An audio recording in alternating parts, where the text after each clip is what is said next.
Forbes Books presents The Great Digital Transformation with Gerard Zatvani, highlighting the pioneers that reimagined possibilities and reimagined businesses.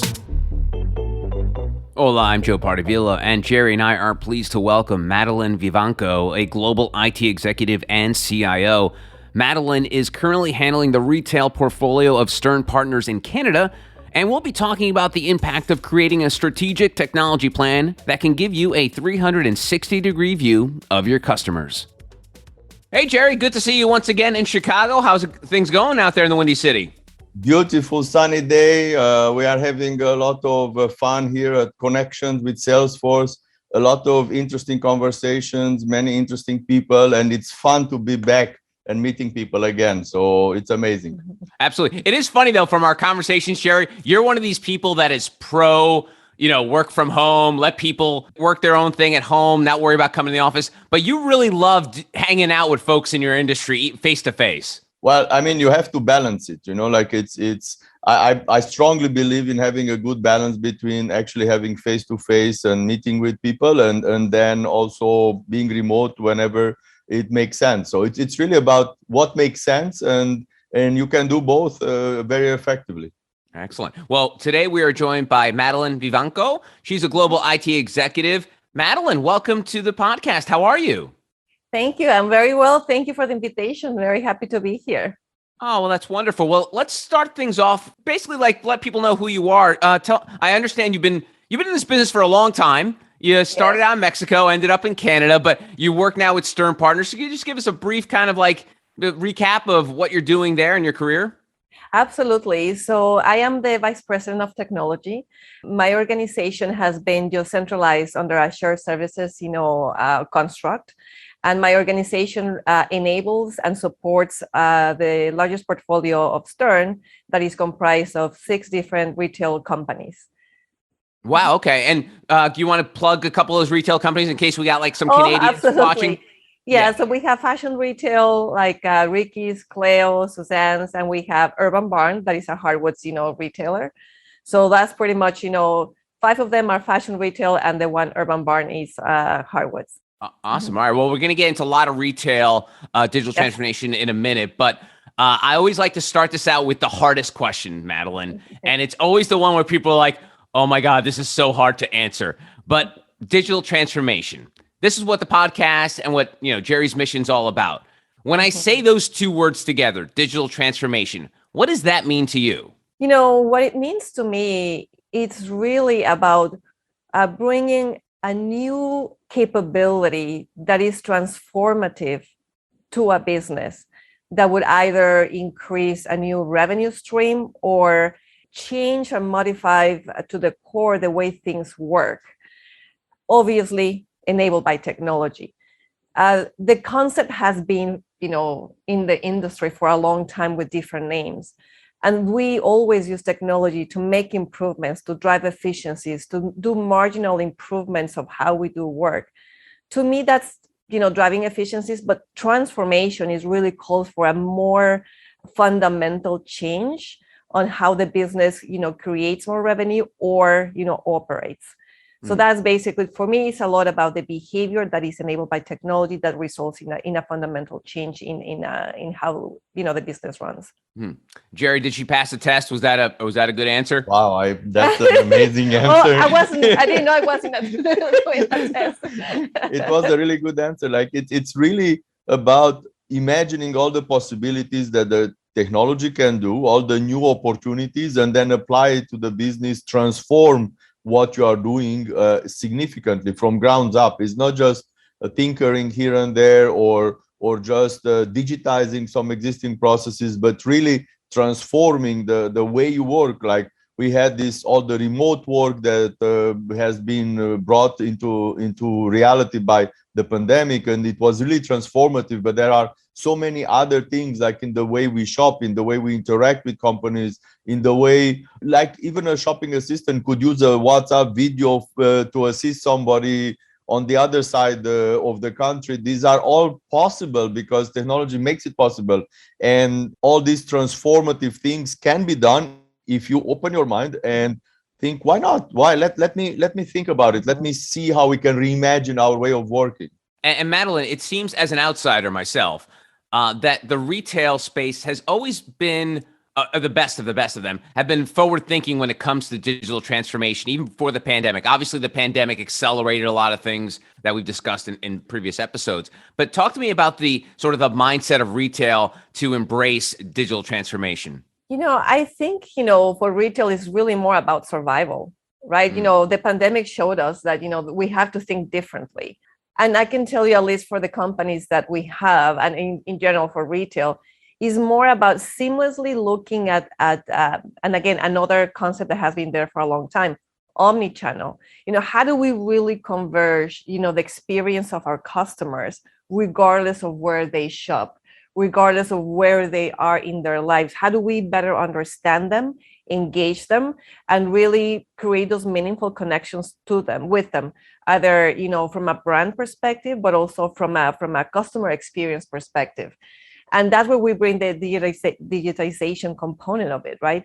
To get there, however, there are many fundamental platforms or technologies that have to be in place for us to enable that, but also has to be in tandem with the mindset of the companies as well. How do I think omni? And omni, many retailers are very advanced in that regard. But at the same time, how do you transform how you operate? How do you marry even brick and mortar, the digitization, to really reach out to those customers? To me, is more about survival, and to me is really about looking seamlessly at the journey of your customer, regardless of where they are. It is also an organizational change, an organizational shift that is happening, and bringing that change to your teams and inspiring them to think a little bit differently and embracing new ways of working. I think that's fundamental to the digital transformation process. So whatever, like we all in our industry, we think about project this, project that, but it has to be a more overall view of what you are doing, and you have to look at it more globally as a digital transformation process, and it has to include the people that operate these things once you put them in place. That team change, the shift in their ways of working. So I think that is a very important component of this transformation. And to dig into that a little bit, what you said, Gerry, all the best executives in the world can acquire all these processes from a third-party company that does these things. But if you don't have the people, the boots on the ground that are embracing these processes and just not checking boxes, that's really difficult. There's no sort of magic wand to make that happen, right, Gerry? Yeah, I mean, the teams have to embrace it. They have to be properly trained. They have to understand where we are going with this. If they don't jump on board on this process, then this is going to go nowhere. You just check some boxes, but the transformation is not happening. So it's super important to make sure that your teams embrace it and are inspired by the change that is coming. And then they can drive it with you. They can even bring suggestions. They can come with ideas, and they can even be part of steering this process of digital transformation if this is done with them on board. Exactly. Yeah, Madeleyne, dig into that a little bit, because I'd love to know, since you're an executive, how do you avoid the box checking sort of way of things when people are like, okay, my boss gave me this new digital thing that we got to implement. I'm just going to go through and make sure everything's, and then they could see that I did it. How is that something that you and your team have managed to been able to bridge that gap? Yeah, in my experience, to keep people engaged in an organization, there has been a lot of literature out there where people need to have a sense of purpose. Why am I here? So you need to start there, as Gerry was mentioning. Why do we have to do this now? Why is it important for us to do this now? And then you have to make it personal. You have to make them part of the journey so they understand it. But also it has to be personal. What's in it for them? Is a reward system at the same time. We are talking about people. Yes, they have to feel inspired and understanding about the purpose. And they also need to be cognizant as to what's in it for them, right? Reward system. Any transformation that means a significant change of how people operate, or making them responsible for areas that they were not before, and they were not rewarded for. And I'm not talking about necessarily or solely monetary reward in general, right? As a performer, there has to be that understanding from an organization transformation as well. How do we make sure those people are in tune with that? And select your key champions. There's always a key champions in an organization that are going to run with it, and use them as catalysts to really help ripple all the things that need to be changed. So I think it's a lot of communication, and keeping your eyes open as to what people's concerns are. But a big part is really to get them on board, make them part of the change. That's a key piece. I think one very interesting subject, and maybe this is my question to you, especially when you had to work with the silos, and you had the 6 brands working and you had to make them work together. That was quite a transformational change. Absolutely. Just to give you an example, as we were looking into replatforming our commerce, platform, Commerce Cloud. Obviously, each company, they were operating, independently. So it was understanding that they had some things that were done differently, some of them, but just the process that we use to have the understanding of the different functionality features with all the representatives across all banners, just all the ahas and the conversation of, oh, you do it this way. Well, this is how I do it. And the questions and the richness that came through those conversations, it was even eye-opening to the banners. So it was just giving them the platform for them to have those conversations, and realizing how much more powerful the platform will be, the best practices are, and what we can get out of those capabilities that we're building. So sometimes we in the position of IT are in a great stand to really break through these silos, because we see across. So it's us providing that platform to enable that as we bring initiatives that drive transformation. Yeah, but it's interesting how you champion this platform. Like I think that at the company level and overall at the organizational level, somebody had to buy in and say, okay, we'll give you the time and the space to actually have the conversation, because otherwise everybody is really sticking to their own thing, and that's not happening. Yeah, I think strategically what we have already, declared is that we need to really, we have all the ingredients to really amplify the value at an enterprise level. And that means taking advantage of all the companies that we have in retail. And that means that we have to drive the fundamental platforms in place to drive, to put together, the data that is needed to drive insights, to really do that amplification and those insights, and also to drive efficiencies of operations and costs.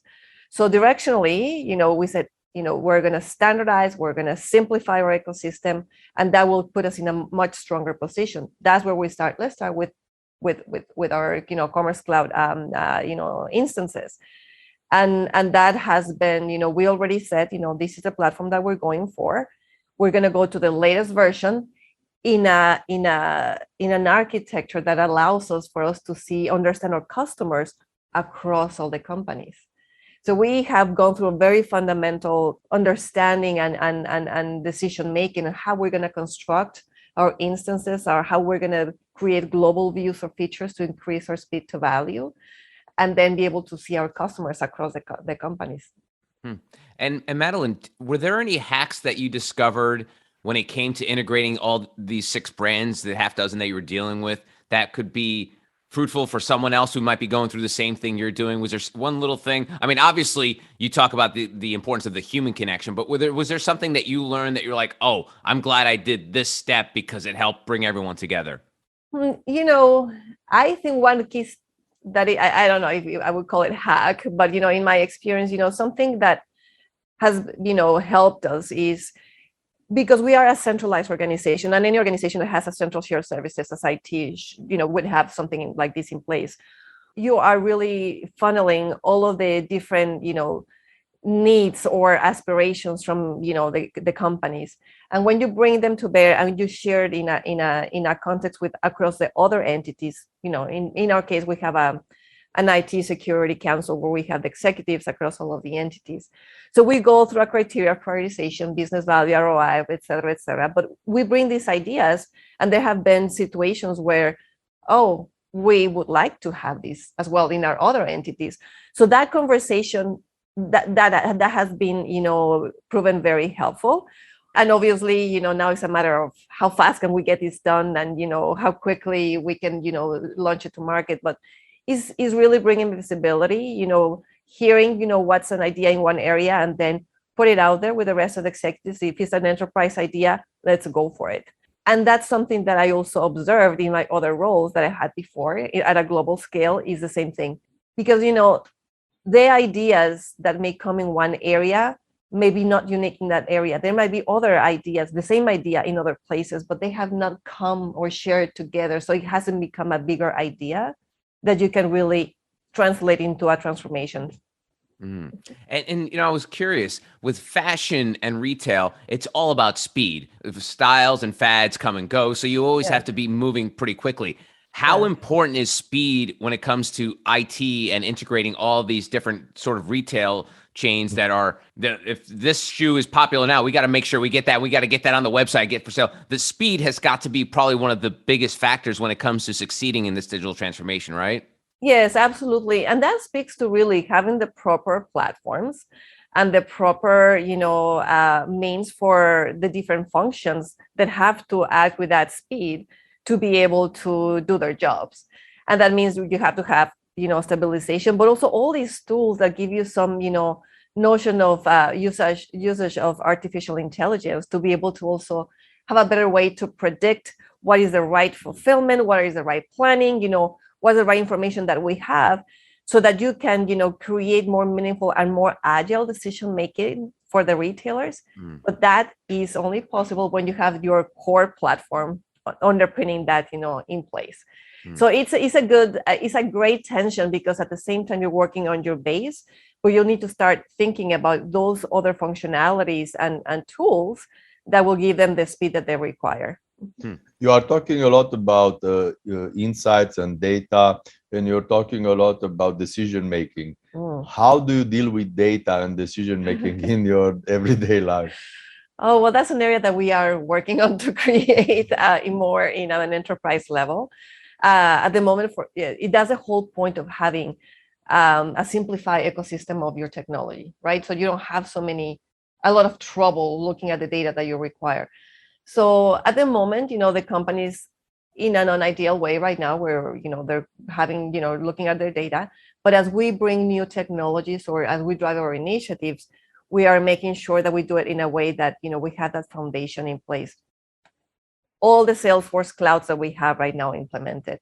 We have a big initiative on the marketing side to increase CRO, our conversion rate optimization, to make it better. And we are using one of the tools in Salesforce to really collect all the data that is required by digital marketing to provide those insights and to be able to act upon them.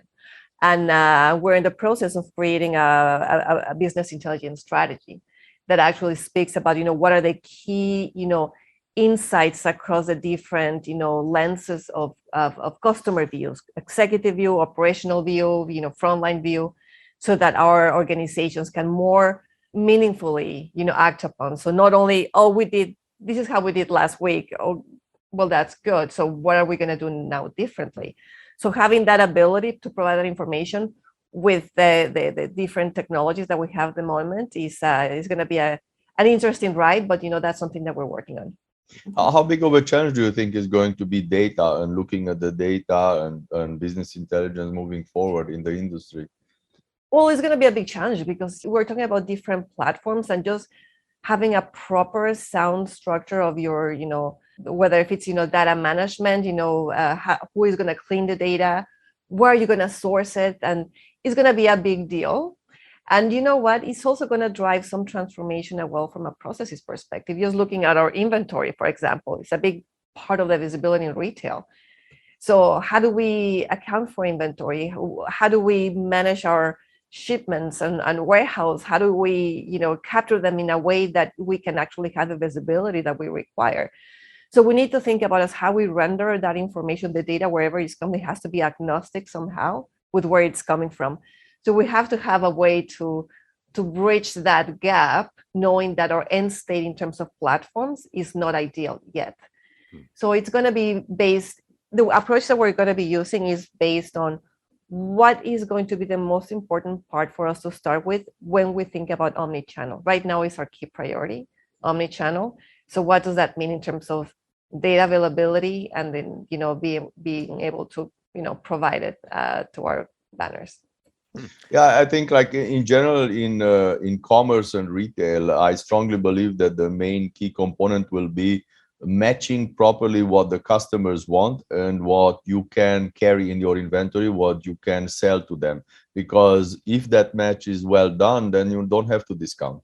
And if you don't have to discount, your margins will be good. So knowing and understanding the customer preferences and then making sure that your procurement and your supply chain brings to your inventory what the customers actually want will enable retailers and in general commerce not to have to discount that much, and will preserve the margins of the business. You know what? And that's so important. We went through another initiative that we are still, working on, but the construct, the concept, the idea was to use our data to understand our customers, and then figure out how do we have now created new segments of our customers through this initiative. So that's a big part of it. I mean, yes, what our customers need, but who are our customers? What's the segmentation? How do we talk to them? How do they buy? What are their preferences? And how then we cater those products to them? Because you're right, we don't want to become a brand of discount. This is a discount brand.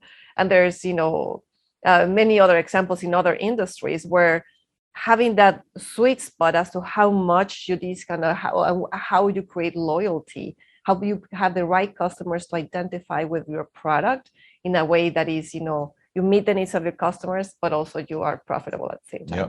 At the top, you mentioned some of the 6 brands you're involved with. Can you share an anecdote of one where the e-commerce and digital transformation was able to really make a big change? I haven't been in the company that long to give you a substantial idea, but just what we shared yesterday in Connections, there was a lot of implementation, some cloud implementation at Urban Barn, and Urban Barn has done very well in terms of adopting these tools and increasing their stand in the customer. So they implemented Commerce Cloud, Marketing Cloud, and Service Cloud that are really important in understanding, having that 360 view of your customers. And that really drove great results to them. Now we're taking, expanding that, adoption of all those platforms at an enterprise level across all of the other banners to have that 360 view. A transformation that we're going to go through, as we implement, for example, Service Cloud across all of the companies, is that, our customer service team is also moving, or just actually moved to the shared services, umbrella. So having a tool that is the same tool that provide them with the ability to better know who they're talking with, and have as a company across all entities the ability to understand the customers that shop in any of the banners that we have. That is really going to be very important for us to market more meaningfully with them and really take them to the journey that is going to increase our profit. Well, you mentioned 360. Let's get into it. What's your take on the value of that 360 view for the customer? Well, for me, it's super important because you are in more intimate connection with your customer throughout the journey. So you understand since the moment, they are purchased all the way through, you deliver the product. And then if there's another, touch point where they come back to us for whatever reason. So they're in their journey, you get to know the person, and in knowing them, you can delight them. If a customer calls you, you have the history of them. Okay, this person has bought this for us, or what have you. Then you can delight them in whatever your answer is and whatever you're offering to them, as well as, why not? Why we're leveraging, the different banners that we have. Why could not we, earmark or plant the seed of and the interest in other companies or all of the other products that we have. So we have such a great potential to leverage our all of our banners within the construct that we have at an enterprise level. So generally also the desire right now in the market, and what we are hearing is that you would want to provide experiences to your customer, not just a transaction. You don't want to be a place where just the transaction is happening. They come to your website or they come to your store, they buy something, and that's it. You want to put them through a journey. You want to engage with them in a more meaningful way. They want to feel that actually there is an interaction between the brand and yourself. There is like a two-way communication. And if that is meaningful, then you end up delighting the customer and having a very good customer satisfaction, basically. Exactly. Okay, it's break time, but coming up in the second part of our chat with Global IT Executive and CIO Madeleyne Vivanco, Madeleyne talks about the mindset required to successfully transform digitally. So a big part of the transformation is going to be about the mindset of why not, and then what else, what others are doing. Is being more actively open and aware of what others are doing, not even siloed or constrained within your industry, to really move along and then stay on top of instead of catching up. This has been The Great Digital Transformation with Gerard Zatvani. To participate in the conversation, go to gerardzatvani.com. The Great Digital Transformation is a production of Forbes Books.